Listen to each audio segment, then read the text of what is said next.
Hi, Prime Minister. It's an honor. So, given the isolationism in U.S. politics, how worried are you about the second Trump administration, given his remark on walking out of NATO and NATO being a critical part of support to Ukraine? And what would you say to the uncommitted young voters in the U.S. who see there's no difference between Trump and Biden, at least in the Israel-Hamas conflict in Gaza? So, this is the most asked question to me in the United States. Are we afraid the second term of former President Trump or no? I should answer you and all the Americans that if we have support of American people, so it's your choice who will be your president. But if American society, American people support Ukraine in our fight against of unprovoked Russian aggression, we will have support from you. Directly or indirectly, you will press on your politicians, on your Congress, on your Senate, on your president, and they will support. So all around the world, since the first days of this aggression, we have seen different relation of the politicians to the war in Ukraine. Some of them tell us, we will never support you, we are neutral, our society is not support you, but guys, let's run faster because they will kill you, you have 20 minutes, you have 2 hours, you have 3 days. So it was different discussions during the first days. But in the end of the day, when societies in European countries all around the world come on the streets and tell their politicians that you should support Ukraine because Ukraine is a victim and we want to win this war together with Ukrainians. So all the politicians, after the first months, begin the biggest supporters of Ukraine. And we appreciate this social pressure on the international politics to support Ukraine. And thank you so much because each one of you supporting Ukraine creates these social pressures all around the globe to support Ukraine in our fight. So because of this, we are not disturbed who will be next elected president of United States. We know if people of United States support us, so president of United States will support Ukraine too, as wish all the society of your country. I think many times it's not really understood how critical this support is to the Ukrainian effort to maintain your sovereignty. And so maybe take a minute to persuade not just this audience, because they're probably already persuaded here, but to persuade a broader audience about the importance of American continuous involvement in the efforts to help Ukraine maintain their sovereignty and protect their independence. Thank you so much, dear Heidi, Madam Director. Thank you so much that you visited Ukraine in person. It's absolutely different impression when you take a look on TV picture and when you are among of this, all of this what Russians are caused in Ukraine. So thank you also to all American people for unwavering support of Ukraine. We really survive thanking to support of our partners and especially for support of United States and Biden's administration, your Congress and Senate. We have 2 years support. Now we are really waiting for this next step for voting in Congress to support Ukraine. Situation on the ground is difficult. We not cover this by some, I don't know, mild things. It's really difficult because we have one artillery shell and the ratio is 1 to 10. So Russians use 10 in the front line. As an EU, I visit front line in person to take a look how is the business there. 4 weeks ago, guys told me that we used 1 to 5 artillery shells per day for 20 kilometers of the front line. It's nothing comparing with hundreds which Russians used. And because of this situation, we lost Avdiivka, we lost some other villages, and it's impossible to win the war having a ratio of 1 to 10 in artillery. We also have not enough air defense. So Russians continue modernize their missiles, their aviation bombs, and they learn lessons. And during this time, while we are waiting for the support from the partners, Russians continue modernize all of their technologies. They exchange technologies with North Korea, with Iran. They have support from other countries I will not name, but we all know from whom, from which. And we are absolutely not exhausted. We are tired. It's a natural, but we need more weaponry, and it's important to have this support from United States. Why? Because we protect not just our homes and our land, our families. We protect our common values all around the globe, and this is about global security. As I told, it's not about Putin's aggression against Ukraine. This is about exchange of not even exchange, but destroying all global security system which exists for last 80 years. So if Ukraine will fall, if you will lose this war, so global security will be destroyed. And we all will be under under huge danger. And we will need to find new solution how to build new global security, or we will not build and we will live in new era when the wars all around the globe will exist, will emerge. It will be dozens of conflicts, smaller and bigger, and in the end of the day, it could lead to the Third World War, because it will increase and increase and increase. So actually now we are talking about protecting of the existing and good global security system. So about this we are talking. And once more important thing, that support of United States is not charity.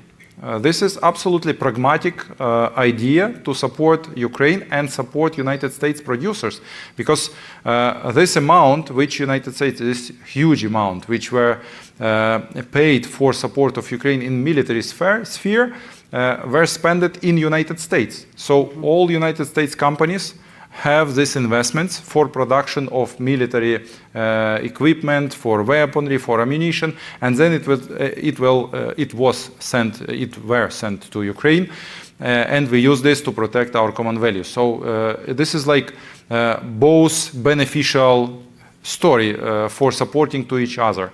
And plus the next recovery project is the biggest one on the European continent. So we today have very good meeting with Chicago businesses, with Illinois businesses. It was absolutely great, and I believe and I invite United States business to participate in recovery of Ukraine, to earn money together and to build our hundreds years of partnership for our countries. It's an incredible story.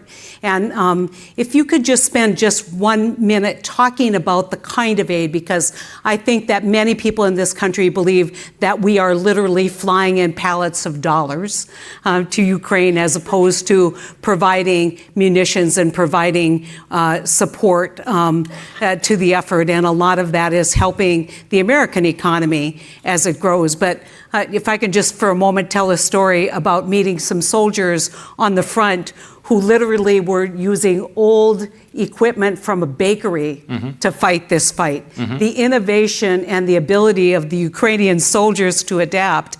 And a lot of what they're receiving is equipment that has aged out, but your innovation in your country has made it work somehow. And I think you should brag a little bit about the innovation and the resilience of the soldiers on the front.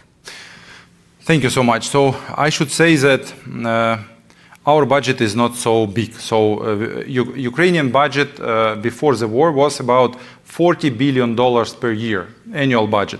So now we spend $40 billion for support of our defense forces and for buying weaponry. So we spent every $1 collected in Ukrainian budget for our military purposes. So all the rest purposes, social, humanitarian, are covered by our partners.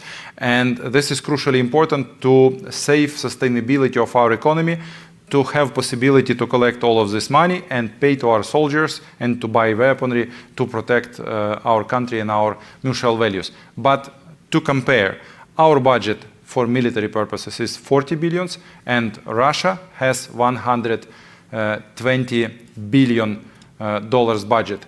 per year. So it's 3 times higher. So you understand that we should have support in military sphere to have balance, as a minimum have balance, not to prevail under Russia, to have possibility to win.